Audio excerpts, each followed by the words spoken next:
প্রথম পার্টে বলেছিলাম যে মাননীয়া মূর্খতা প্লাস স্বার্থপরতার ফর্মুলা কোথা থেকে পেয়েছিলেন, সোর্সটা কোথায় সেটা বলবো। তার আগে একটা ভারতের ছোট্ট ইতিহাস আপনাদের সামনে স্মরণ করিয়ে দিই।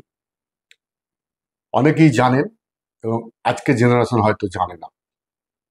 সেটা হলো, আমরা সকলেই জানি যে ইস্ট ইন্ডিয়া কোম্পানি যখন ভারত দখল করতে আসে ব্যবসার নামে, প্রথম তাদের লক্ষ্য ছিল পশ্চিম বাংলা, অখণ্ড বাংলা তখন ছিল। তো সেই বাংলায় যখন সিরাজউদ্দৌলাকে বন্দি করে নিয়ে যাচ্ছিল আজকের কলকাতার ফোর্ট উইলিয়ামে, যাওয়ার পথে রাস্তার দুই ধারে দাঁড়িয়ে থাকা এই পশ্চিম বাংলার বাঙালিরা দুহাত তুলে হাততালি দিচ্ছিল। এটা আমার কথা নয়, এটা তৎকালীন যে ইস্ট ইন্ডিয়া কোম্পানির আধিকারিক যার নেতৃত্বে সিরাজউদ্দৌলাকে বন্দি করা হয়, সেই রবার্ট ক্লাইভ তার ডায়েরিতে লিখে গেছেন যে পশ্চিম বাংলা অর্থাৎ বাংলার মানুষ তখনই পরিচয় পেয়ে গেছে বাংলার মানুষের, যে এই মানুষরা যখন বন্দি করে সিরাজউদ্দৌলাকে নিয়ে যাচ্ছিল, হাততালি দিচ্ছিল, তাহলে এই বাংলার মানুষের দূরদর্শিতার কি পরিচয়।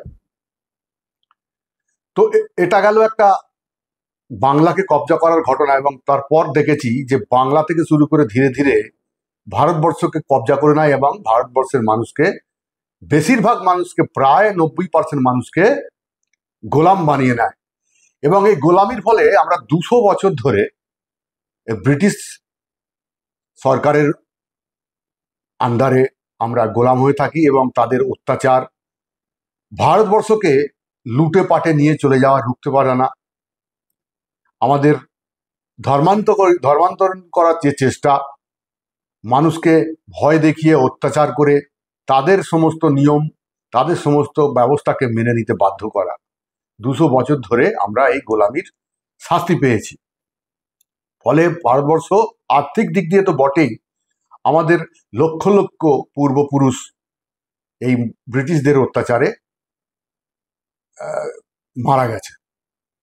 তো একবার মিলিয়ে দেখুন যে এই সরকার যারা আছে, আজকে যে পরিস্থিতি পশ্চিমবাংলা জুড়ে চলছে, পুরোপুরি এক ফর্মুলায় চলছে। ওনার বিরুদ্ধে কোনো রকমের কথা বলা যাবে না, তাহলে আপনাকে সরকারি পরিষেবা তো বন্ধ করে দেওয়াই হবে। আপনি নিজেও সুরক্ষিত থাকতে পারবেন না, আপনার পরিবারের কেউ সুরক্ষিত থাকতে পারবে না। এটা দিকে দিকে প্রমাণিত হচ্ছে। যতটুকু প্রমাণিত হচ্ছে, হয়তো 5-10% আমাদের সামনে আসছে, সমাজের সামনে আসছে, বিভিন্ন সোশ্যাল মিডিয়া বা গোপনে কেউ যদি ভিডিও করে ফেলে, তার ফলে আমাদের সামনে আসছে যে পশ্চিমবঙ্গ জুড়ে কি হচ্ছে। 90% ঘটনা তো আমাদের চোখের সামনে আসছে না, সেটা ধীরে ধীরে পশ্চিমবাংলার মানুষের কাছে চলে আসবে এবং তীব্রতর হবে এই অত্যাচার। দ্বিতীয় ইতিহাস একটু বলি, যে 1818 সালে ব্রিটিশরা যখন ভারতবর্ষকে পুরোপুরি কবজা করে নেয়, পুরোপুরি নিয়ন্ত্রণে নিয়ে নেয় ভারতবর্ষের মানুষকে, নাগরিককে, তখন ব্রিটিশরা ঠিক করে যে ভারতবর্ষকে ধর্মান্তরণ করে কিভাবে খ্রিস্টান বানানো যায়। ঠিক সেই সময় ব্রিটিশ পার্লামেন্টে, হাউস অফ কমনে একটা চর্চা চলছিল যে এবার ভারতবর্ষের মানুষকে কিভাবে খ্রিস্টান করা যায়, অর্থাৎ how to Christianity of India, কিভাবে ভারতবর্ষকে খ্রিস্টান করা যায়। ঠিক সেই সময় চর্চার চলাকালীন তখন ব্রিটিশ পার্লামেন্টের এক বুদ্ধিমান, সব থেকে বুদ্ধিমান সাংসদ মিস্টার উইলিয়াম বিলবার ফোর্স নামে এক সাংসদ একটা যুক্তি দেখায় সেই লোকসভার স্পিকারের কাছে। সেই যুক্তিটা হলো যে ভারতবর্ষের মানুষ স্বনির্ভর এবং প্রতিপন্ন হওয়ার কারণ কি। তার কারণ হচ্ছে যে ভারতবর্ষের যে ব্যবসা বাণিজ্যর যে সিস্টেম, অর্থাৎ ভারতবর্ষের যে বাণিজ্য ব্যবস্থা আছে, সেই বাণিজ্য ব্যবস্থার ফলে প্রত্যেকটা মানুষ স্বাধীনভাবে জীবনযাপন করে এবং কর্মসংস্থানের কোনো অভাব নেই, পয়সা কড়ির কোনো অভাব নেই, আর্থিক দিক দিয়ে কোনো সমস্যা নেই। তো এই বাণিজ্য ব্যবস্থাটাকে, প্রথম কাজ হবে বাণিজ্য ব্যবস্থাটাকে ভেঙে ফেলা। কিভাবে ভাঙবেন না, এই বাণিজ্য ব্যবস্থার উপরে আমাদের ব্রিটিশ সরকার 5 থেকে 6 রকমের ট্যাক্স বসিয়ে দেয়। ফলে উৎপাদন মালের উপর যে 5-6 রকম ট্যাক্স বসানো হয়, ট্যাক্সটা আলোচনা করলে অনেক বড় হয়ে যাবে ভিডিও, শর্টে বলছি। সেই ট্যাক্স লাগানোর পর ভারতবর্ষের পণ্যের দাম আকাশ ছোঁয়া হয়ে যায়। ঠিক এই সুযোগে ব্রিটিশদের ব্যবহারিক ব্যবসা বাণিজ্যের যে সমস্ত সামগ্রী আমাদের ভারতবর্ষে চলে, সেই সমস্ত সামগ্রী লন্ডনে তৈরি হয় এবং ভারতবর্ষ এনে সস্তায় তারা ট্যাক্স ছাড়াই মানুষের কাছে পৌঁছে দেয় এবং মানুষকে ধীরে ধীরে অভ্যস্ত করে ফেলে যে এই সস্তার মাল কিনতে, এবং ধীরে ধীরে ভারতবর্ষের ব্যবসা বাণিজ্য বন্ধ হয়ে যায়, কর্মসংস্থান বন্ধ করে দেয়।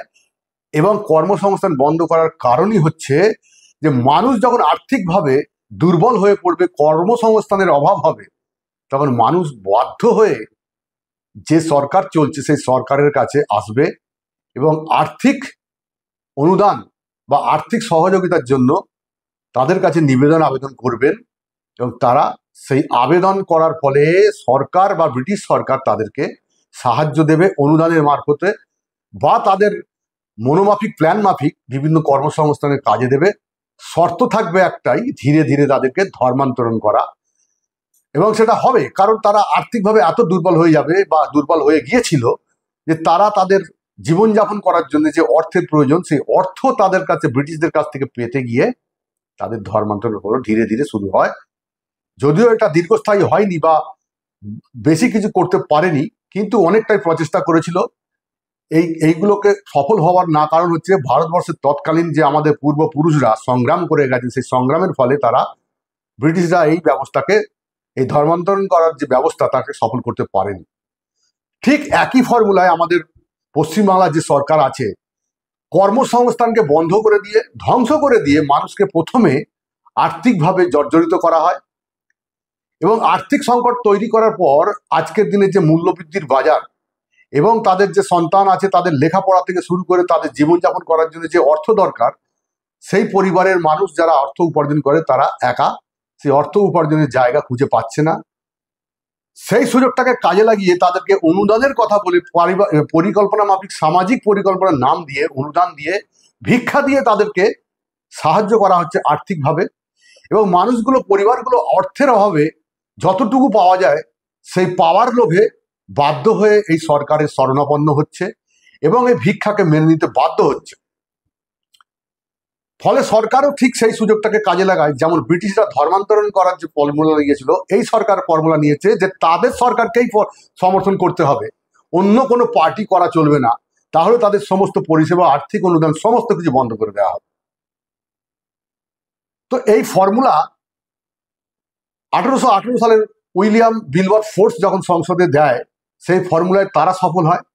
এই ফর্মুলাটাকে হাইজ্যাক করে মাননীয়া দীর্ঘদিন ধরে তাদের উপদেষ্টা কমিটি হোক বা মাননীয়ার মস্তিষ্ক প্রসূত থেকে আসুক, এই ফর্মুলাকে কাজে লাগিয়ে পশ্চিমবাংলার প্রত্যেকটা গরিব থেকে অতি গরিব, গ্রামাঞ্চলের বেশিরভাগ পশ্চিমবাংলার 75% যে সাধারণ গরিব মানুষ আছে তাদেরকে মগজ ধলাই করে, ভয় দেখিয়ে, পরিষেবা বন্ধ করে দেওয়ার নাম করে প্রথমে তাদের লোভ দেখানো হলো আর্থিক সুযোগ সুবিধা দেয়া, অনুদানের নামে ভিক্ষা দেয়া, তারপর তাদেরকে শর্ত লাগানো হলো যে তারা যেন তাদের পার্টিকে সমর্থন করে, না হলে এই সমস্ত যে আর্থিক সুবিধা পরিষেবা দেওয়া হচ্ছে, তা সেটা কেন্দ্রেরই হোক আর রাজ্যেরই হোক, সবকিছু বন্ধ করে দেওয়া হবে। সেটা ঘর বাড়ি হতে পারে, আপনার বিভিন্ন রকমের রেশন ব্যবস্থা হতে পারে, আপনার বিভিন্ন রকমের জীবনযাপন চালাতে গেলে বিভিন্ন রকমের যে পরিষেবা ভারতবর্ষে চলে, সেই পরিষেবা সমস্ত কিছু পশ্চিমবাংলায় বন্ধ করে দেওয়া হবে। মাননীয় এই ফর্মুলাটাকে কাজে লাগিয়ে মানুষকে দুর্বল এবং ভীত সন্ত্রস্ত করে রেখেছে, আর বাধ্য হয়ে তারা মাননীয়ার সমর্থন করতে বাধ্য হচ্ছে। আর আমাদেরকে বলা হচ্ছে, বা সাধারণ মানুষকে, পশ্চিমবাংলার মানুষকে বলা হচ্ছে, মানুষ তাদের সঙ্গে আছে। তার প্যারামিটার কি না, তার প্যারামিটার রেজাল্ট, ইলেকশনের রেজাল্ট। তো আমরা ইলেকশনে দেখেছি যে উনি যদি এত উন্নয়ন করে থাকে, তাহলে চারিদিকে এত গন্ডগোল, অত্যাচার, ছাপ্পা ভোটের প্রয়োজন কি? মানুষ স্বাভাবিকভাবে ভোট দেবে, তাহলে আপনি কেন এত ছাপ্পা দিচ্ছেন? একবার ছেড়ে দিয়ে দেখুন না মানুষকে, মানুষ কাকে চায়। একবার তাদের স্বাধীনভাবে ভোট দিতে দিন না, দেখুন তারা কাকে চায়। আপনার সঙ্গে মানুষ থাকে না তারা অন্য কোনো রাষ্ট্রবাদী পার্টিকে সমর্থন করে, যারা এই পশ্চিমবাংলাকে বাঁচানোর চেষ্টা করবে, সেই পার্টি, যে পার্টি ভারতবর্ষকে তার পুরানো সংস্কৃতি পরম্পরাকে ফিরিয়ে আনবে, অরিজিনাল ভারতবর্ষের যে স্বরূপ সেটাকে ফিরিয়ে আনবে, এবং মানুষ সেই আজ থেকে 100 বছর আগে যে আর্থিকভাবে সবল ছিল, গোটা বিশ্বের 35% জিডিপি যাদের অংশগ্রহণ ছিল, সেই ভারতবর্ষকে ফিরিয়ে আনবে। তাদের একবার ছেড়ে দিয়ে দেখুন মাননীয়া, যে মানুষ কাকে ভোট দেয়, কোন পার্টিকে ভোট দেয়। যদি আপনি ভালো কিছু করে থাকেন নিশ্চয়ই আপনাকে ভোট দেবে। তো এই পশ্চিমবাংলার কিছু মূর্খ যারা অর্থের লোভে তাদের পেছনে ঘুরছে, ভয়ে ঘুরছে, তাদের কাছে আমি আবেদন করব আপনারা একবার সাহস করে একবার ভোট বাক্সে একটা রাষ্ট্রবাদী পার্টিকে ভোট দিয়ে দেখুন। আপনার এই ভিক্ষাবৃত্তি হয়তো থাকবে না, ধীরে ধীরে সরকার যদি পরিবর্তন করেন, তারা তাদের প্ল্যান মাফিক আবার পশ্চিমবাংলাকে তার পুরনো ফর্মুলায়, পুরনো সংস্কৃতিকে, পুরনো পরম্পরাকে ফিরিয়ে আনতে তারা চেষ্টা অবশ্যই করবেন। ধন্যবাদ। জয় হিন্দ, বন্দে মাতরম।